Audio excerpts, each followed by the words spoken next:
Hello,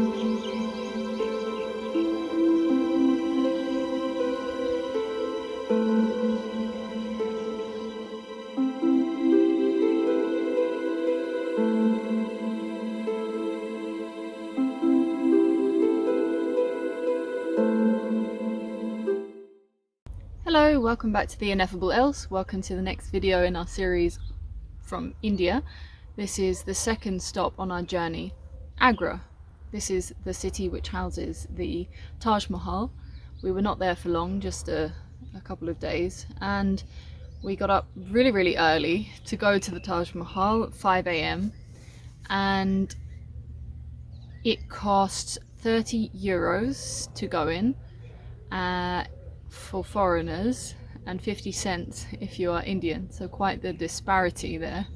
I'm not going to talk too much now, as we discussed a lot whilst we were actually there. We were just talking about our feelings and the mixed feelings that we had while we were there, and the disparity between the wealth and the poverty that we observed whilst there.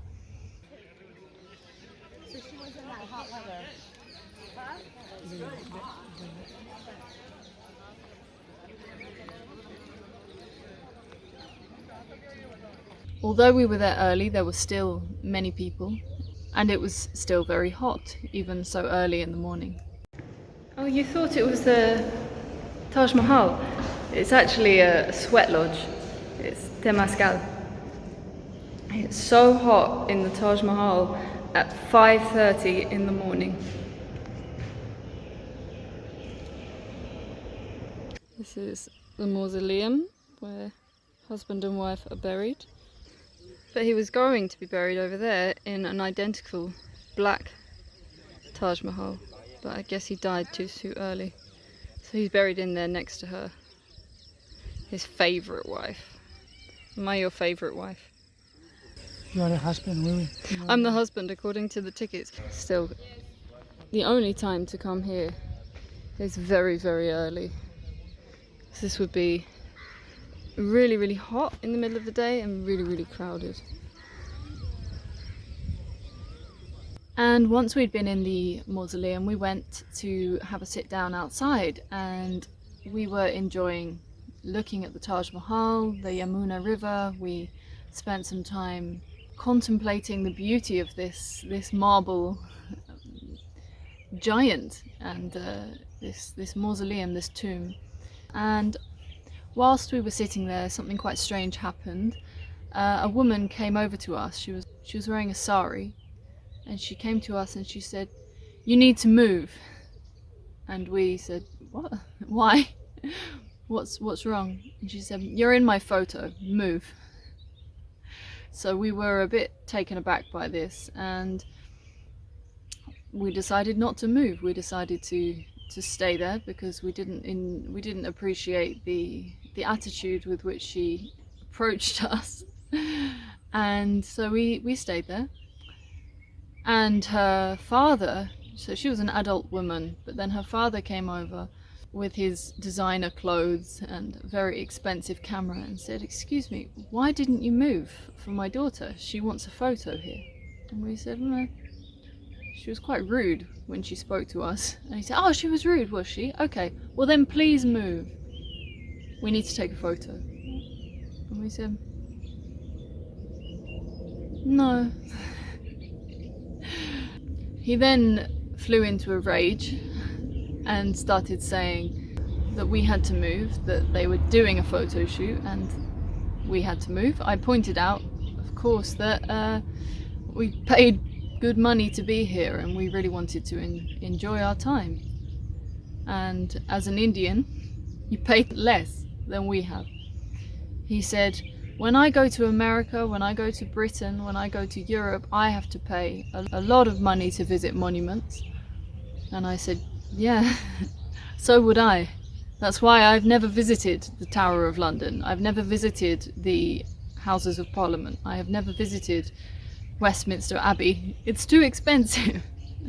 And it would cost the same for a British person as anyone else. And this is the European policy. There's not even any benefits for European Union citizens. There are discounts for people who are economically disadvantaged in Europe. If you are a student, if you are low income, there are often discounts, whereas here the disparity is very big. This is clearly a man with much more money than I have. That was what we were confronting in that moment, after seeing the poverty and then also observing the Lamborghinis, the very expensive cars that we've seen, and Indians who clearly have a lot of money. So as I said, we actually recorded whilst we were there. In the moment as this was happening, you'll notice that we kept getting interrupted several more times by other people trying to take photos and getting us to move or asking us for selfies, and it's quite an accurate reflection of our time in India. But this was quite a significant moment on our trip, sat there with this incredible wonder of the world in front of us, and then being confronted by humans. And we said, well, you know, we have paid a substantial amount to be here, we want to sit here and enjoy it. We were here first. And a woman, No. oh my gosh, No, we always get asked for selfies, and we say, look, we don't get left alone, not in the street, not in the restaurants, not in the hotels, not here. We don't get left alone, we are never not bothered any moment. And he said, if you don't like to travel, you shouldn't be here. This is a key thing to mention, actually, that many times whilst we were in India, we were told, go back to your own country. Why are you here? Who told you to come here? Go back where you came from. There was quite a lot of racism within that, and we were constantly referred to as foreigners. I'm not sure if this has the same meaning or it's understood in the same way in India, but in Europe the term foreigner is essentially redundant. It's considered very rude and very othering. It's treating people as if they're not welcome. They're foreign, they're different, they don't belong. So having that word thrown at us many times didn't make us feel welcome. And it's just a fact. it was, okay, well, we're just sitting here. And he got very angry, which shows that and this is the thing, so much of the world is a veneer of politeness, a veneer of friendliness and but the moment you sort of go, you just establish your own will to be where you are, who you are, and not surrender your will to another person, then suddenly it becomes extremely controlling and very clear that it's not anything genuine. It's not a genuinely polite thing. You're not saying, oh, do you mind if you move for just a moment, or, you know, we just want to take a couple of photos, it would be nice to have this clear, you can come back again afterwards. No, none of that. It was, you're in my photos. And we've had this energy all the time while we've been here, this energy of entitlement and this kind of just telling us what to do wherever we go. It's like there are soldiers telling us to go places for no reason. There's no reason for them to direct us, and people telling us how to take a photo. Yeah, but the Indian, they were passing the street and they didn't allow us. And the racism we've experienced when we've wanted to go down a road and Indians have been allowed to go down, and the soldiers said no foreigners. Why? There's no reason for it. He then said to us, you're not enjoying yourselves, we want to take our photos. How do you know we're not enjoying ourselves? Until you come to we were enjoying ourselves. And the frustration would be if we had to move, that would then create the frustration. We wouldn't mind if they were polite. Yeah, we wouldn't mind if they were polite, but it's kind of like, whoa, just wait. Like, if you just establish yourself in your center and just don't move, and that's all you're sticking to is not moving. They started calling us assholes, they started shouting at us, and they were saying that in America I have to pay so much, in the United Kingdom I'd have to pay so much. And you think said, yeah, so would I. You think that everyone pay the same in here, it's a big difference. And it's not important if where you're from or anything, you know, and that is a fact. Yeah, it's just a fact, and he got very angry with the fact. It's a fact. And okay. Often it's like that. Often it's when you state a fact to someone, that's when the anger comes out, because you can't really debate it. I can travel, I can observe the things, and I can say my opinion. Why not? Why he's going to tell me what to do and what to feel and how to travel? Yeah, and there's also something about like travel which means it should be a fantasy all the time, and that's what I now realise a lot about India. It's a lot to do with the fantasy and kind of excusing a lot of Or if behaviour. you walk 20 minutes away from the Taj Mahal, you will see all the Extreme very poverty. dirty everywhere, pollution, the people living in very bad conditions. So And you can't pretend to feel happy about that and like, oh, this is great, you know. No, it's something that you can observe as well. it's something that our money that we've paid here could be really going towards fixing. And if I feel a bit bitter about that, that's something that's been created by this situation. It's not because like I'm a party pooper who's not enjoying themselves. Anyway, they ended up running away and shouting that we were assholes, and yeah, it's all a veneer, it's all a facade, all of this. And in the train station as well, someone spit at us because We had someone spitting on us. He was asking for money and we didn't have any money. Everyone is asking all the time for many things. Yeah, And we we get say, asked no, for something all the time, you know. He tell you giving a donation, and later it's for them, not for any poor people or for any. Yeah, in Yeah. Varanasi they were taking donations to give to the hospice, which I'd like to contribute to, more to help the families of the people who've died, because I don't necessarily believe in burning a load of wood, especially when they have an option to burn with gas. But anyway, they say we're collecting money for the hospice, but they're not. They're collecting money for themselves, and they sit there and they smoke weed. And this is the sort of thing that people need to be made aware of, because this is happening all the time, everywhere we go.